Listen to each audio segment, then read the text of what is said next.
네, 이후 순서는 제가 진행하겠습니다.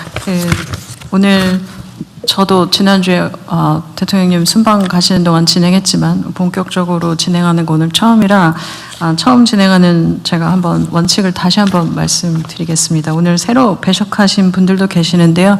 국무위원님들은 자유롭게 발언하시고 국무회의인 만큼 국무위원 위회분들은 의장이나 총리의 허락을 받고 발언권 발언해 주시기 바랍니다. 혹시 그 외에 국무회의 관련해서 의견이 있으신 분들은 서면 제출해 주시면 참고하도록 하겠습니다. 그러면 이제 현안 토의를 진행하겠습니다. 형사 미성년자 연령 기준 공론화 결과 보고에 대해서 성평등가족부 장관께서 발제해 주시기 바랍니다. 네. 성평등가족부에서 추진한 촉법소년 연령 기준 공론화 조율 결과에 대해 보고 드리겠습니다. 먼저 추진 배경입니다. 최근 촉법소년 범죄 증가에 따라 형사 미성년자 연령을 존중해야 한다는 의견이 제기되고 이에 따른 찬반이 대립함에 따라 논쟁점을 정리하고 다양한 의견을 수렴하기 위해 지난 2월 말 사회적 공론화를 시작하였습니다. 주요 추진 사항입니다. 법무부, 교육부, 경찰청 등 관계부처와 전문가가 참여하는 사회적 대화 협의체를 구성하였으며 지난 4월에는 시민참여단이 참여하는 양일간의 수기 토론회와 공개 포럼, 유엔 아동관리위원회 면담 등을 통해 다양한 의견을 수렴하였습니다. 주 결과입니다. 먼저 쟁점을 보면 촉법소년 사건은 법원의 심리 불개시 및 불처분 비율이 보호처분 비율보다 높고 강력범죄가 아닌 절도와 폭력의 비중이 높습니다.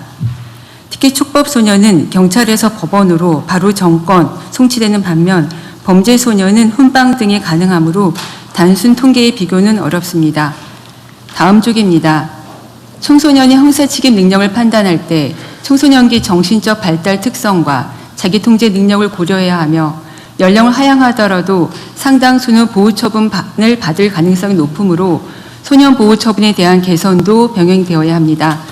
참고로 소년의 연평균 수용률은 112%로 과밀화되어 있으며 소년보호재판 담당 판사는 전국에 30여 명으로 연간 5만 건 이상의 소년보호 사건을 처리하고 있습니다.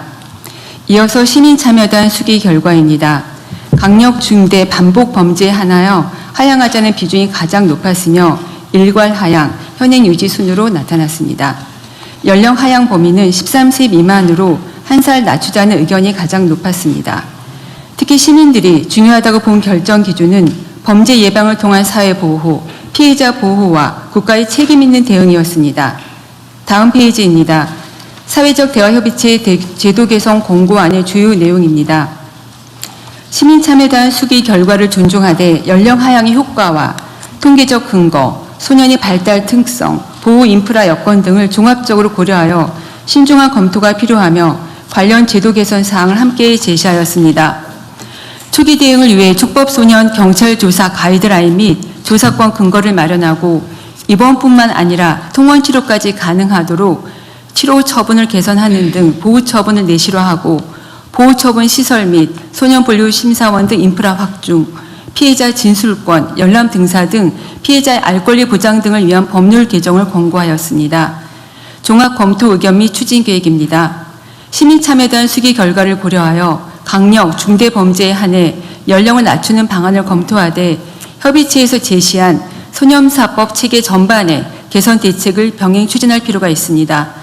형법 및 소년법 등 관련 법률 개정을 추진하고 범정부 추진 체계를 통해 보호처분, 교정, 예방 등 후속 제도 개선 과제를 긴밀히 논의해 나갈 필요가 있습니다. 이번 공론화 과정에서는 2달 동안 각계의 전문가와 많은 시민 여러분께서 진지하게 참여해 주셨고 언론에서도 개별 사건을 넘어 우리 소년사법 체계의 현황과 개선 방향을 함께 고민해 주셨습니다.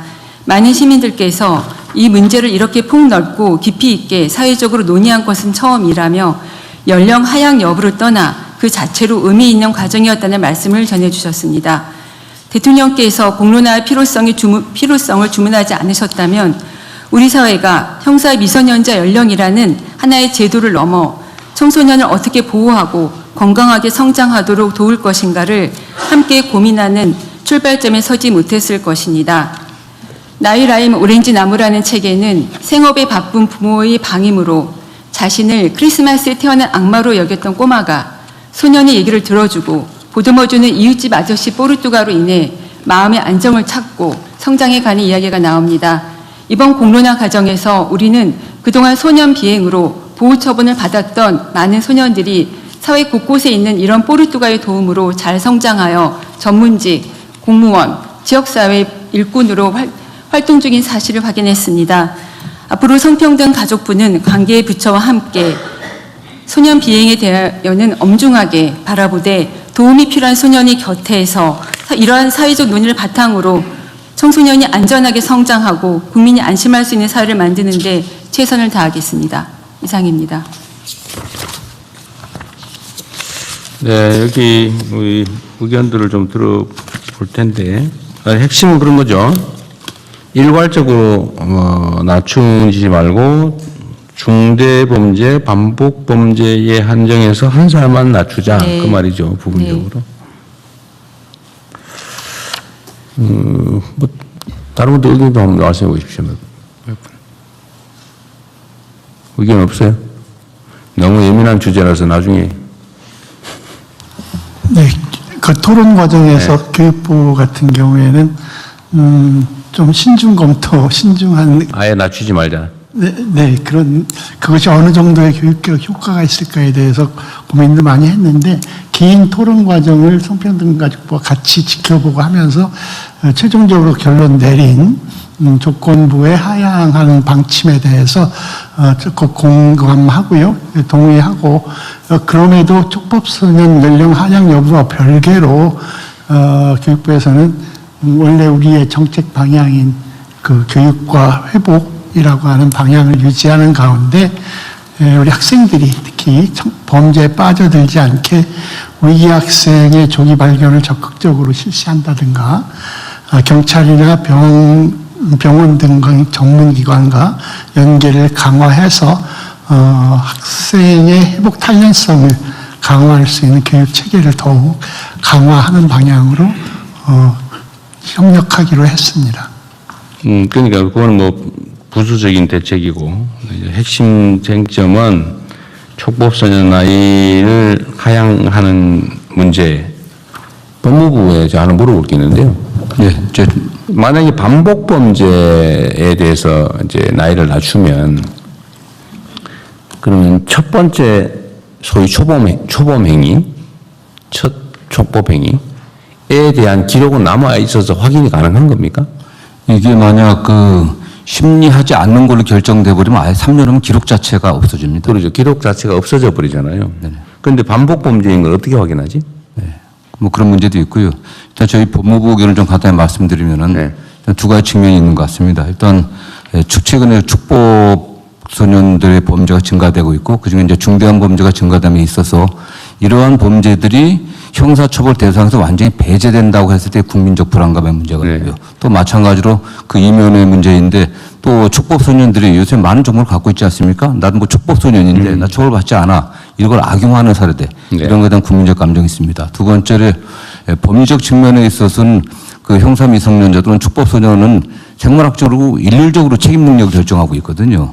그렇게 이렇게 예외적으로 이렇게 하는 경우는 오히려 그게 예외적인 겁니다. 그렇기 때문에 현재는 14세 미만으로 일률적으로 정해져 있는 그 책임 능력의 문제를 갖다가 범죄의 중대성이라든가 뭐 반복성 같은 것은 책임 능력과는 별개의 문제 아니겠습니까? 그리고 그 행자의 속성과는 그 책임 능력은 그 행자의 속성의 문제인데 범죄의 중대성이라든가 또는 뭐 이런 반복성 별개의 문제이기 때문에 이걸 해갖고서 부분적으로 또 예외적으로 몇 가지 범죄에 대해서만 하향한다는 것은 법리적인 문제가 좀 있다라는 그런 측면의 문제도 있습니다. 그리고 또 중대범죄를 갖다 어떻게 가르칠 건지 나눌 건지에 대한 쟁점도 남아 있습니다.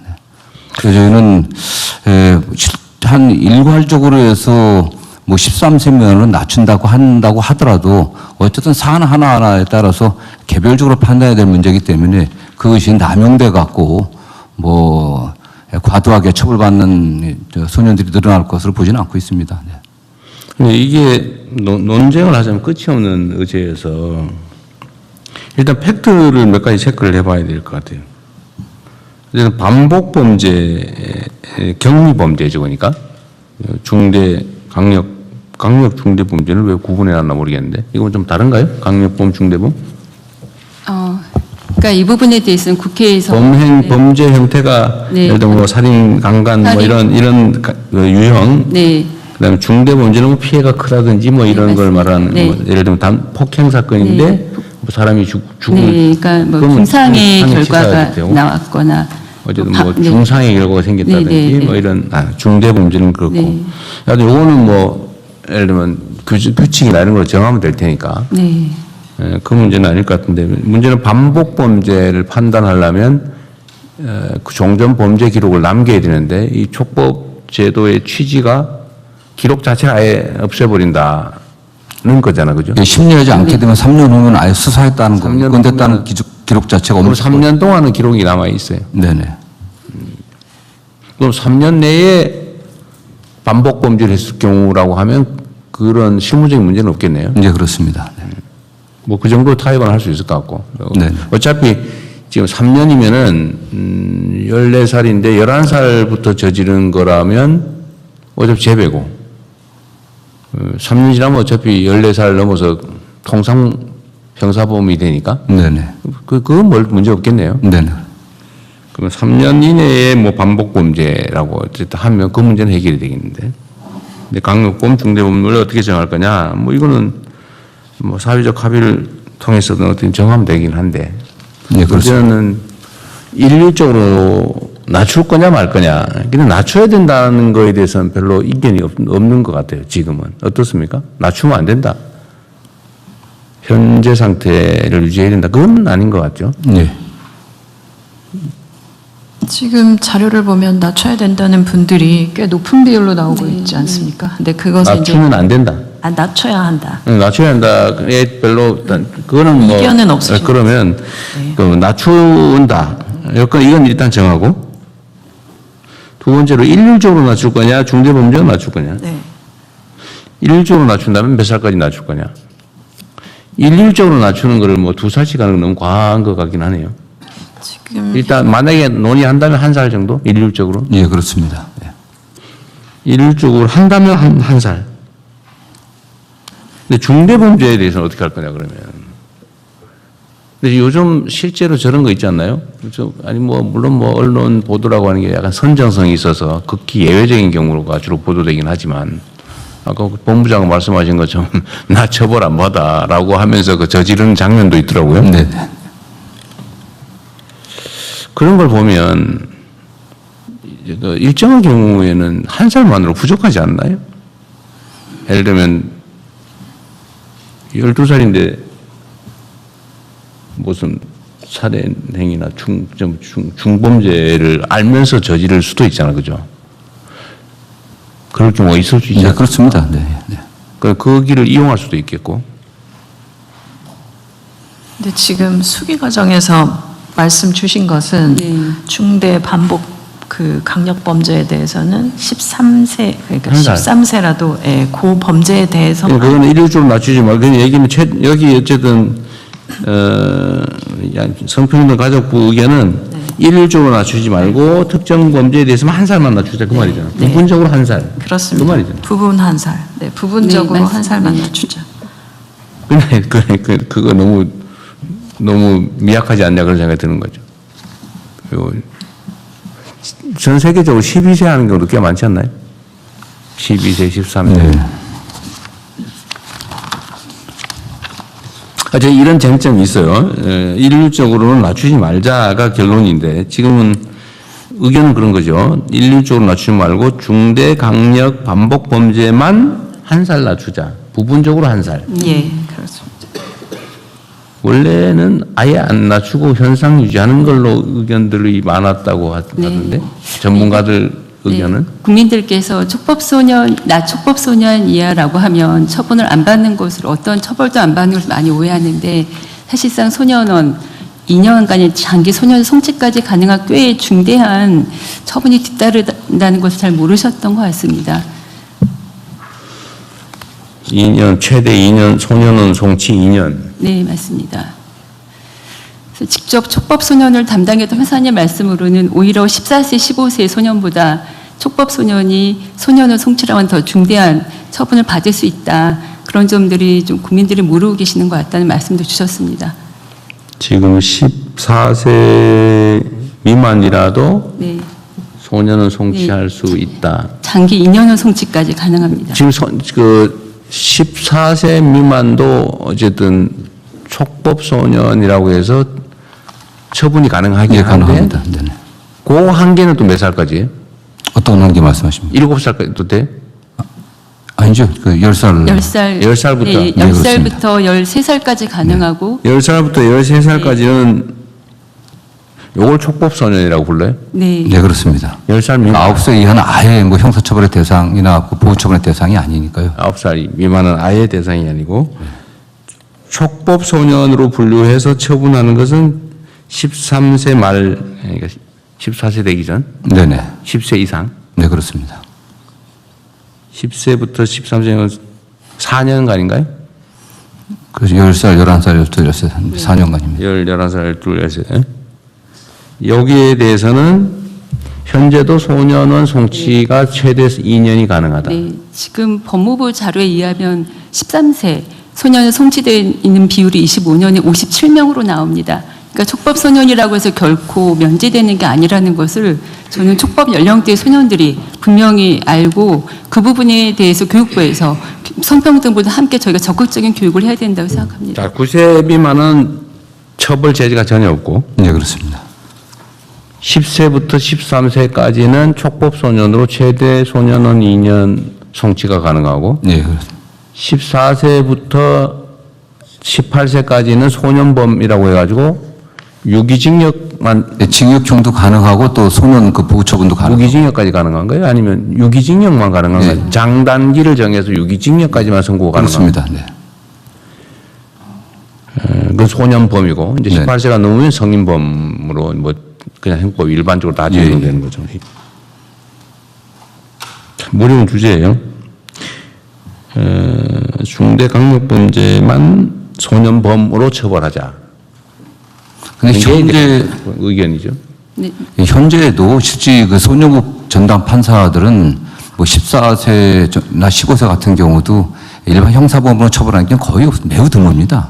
사실은. 그래도 오히려 소년원에 보내갖고 다시 갱생의 기회를 주는 게 낫다는 게 일반적이었기 때문에 지금 14세 정도 형사범 소년범도 저기 소년원 보내면 소년원인데 유기징역으로 단기 얼마 장기 예, 정해서 보내는 거죠. 네, 그렇습니다.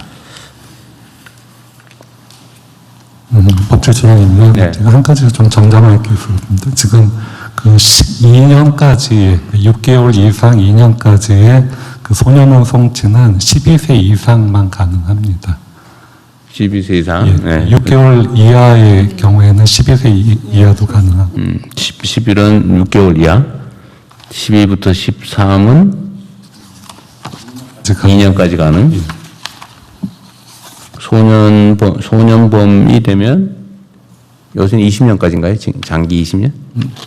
장기 10년이고 10년. 단기 5년입니다. 아, 소년범은 또 네. 10년? 아무리 중대한 범죄를 저질러도 10년에서 5년에서 10년까지가 최대예요? 사형하고 무기징역에 해당하는 형을, 그러니까 그 범죄를 저질렀을 경우에는 그게 15년으로 대체가 됩니다. 네, 그 최대 경우 15년. 아니고서는 10년, 5년이 최대입니다.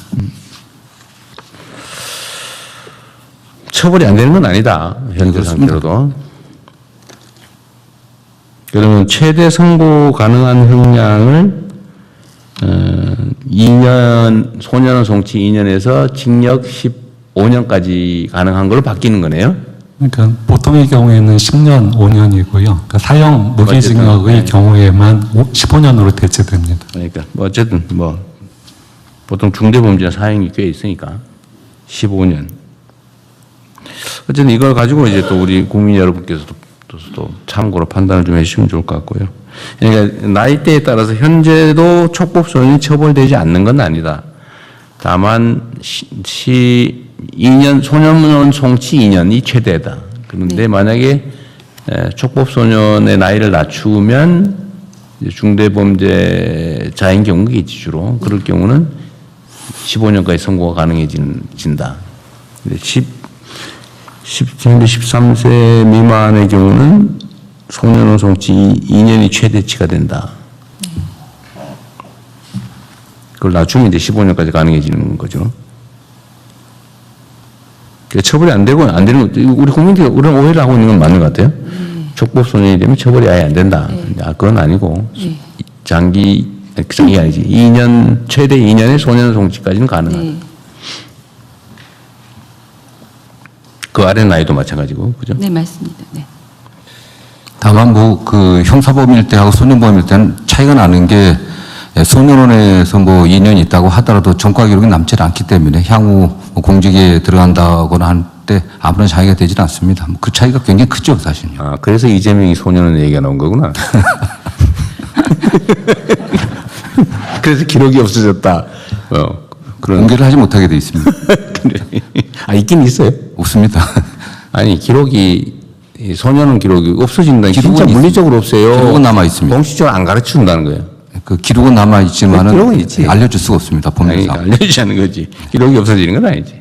네. 근데 소년, 촉법 소년 기록 자체를 없애버린다? 예, 그 축법 연령에 해당하는 아이들이 그 심리하지 않고서 그냥 종교를 그럴 경우에는 그건 아예 기록 자체를 기록 자체를 없애버린, 예. 기록을 안 한다. 아니, 예. 있다가 3년이 지나면 허가에도 없애버립니다. 물리적으로 지원합니까? 지웁니까? 예, 실질적으로 없애버린다고 합니다. 예. 그거 중요하지. 옛날에도 전과 기록이 뭐 몇 년 지나면 없어진다 해놓고는 사실 기록은 다 남겨 있잖아, 지금. 근데 전혀 심리하지 않는 비율이 거의 한 뭐 47, 8%, 50% 육박할 겁니다, 지금요.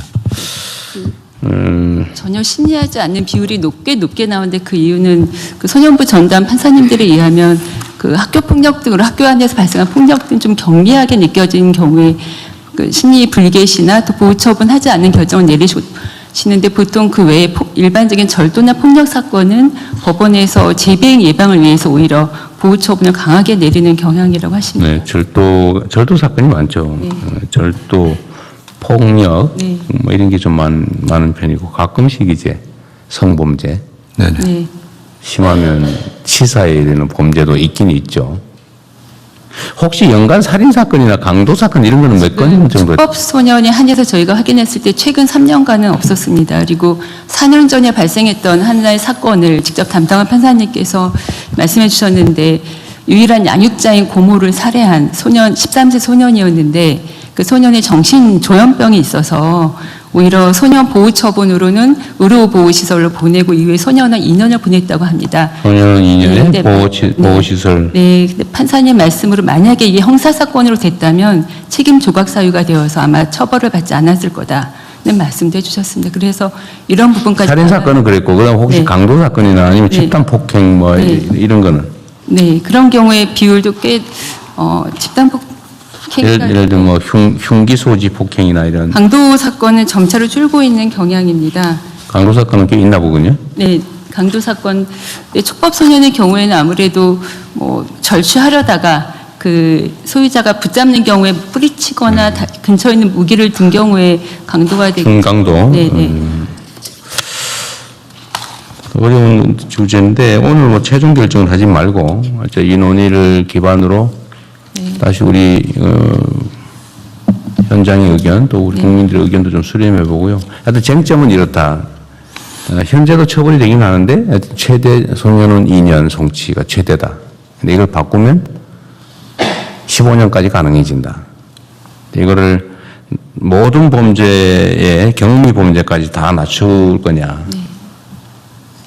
낮추면 이제 다 기록이 남는 거죠. 기록이 남아서 어디 뭐 약간의 감정적인 우발적 뭐 폭행 사건 이런 것도 일단 신고되면 뭘 기소유예라든지 하더라도 기록은 다 남게 되는데 촉법소년 상태면 없어진다.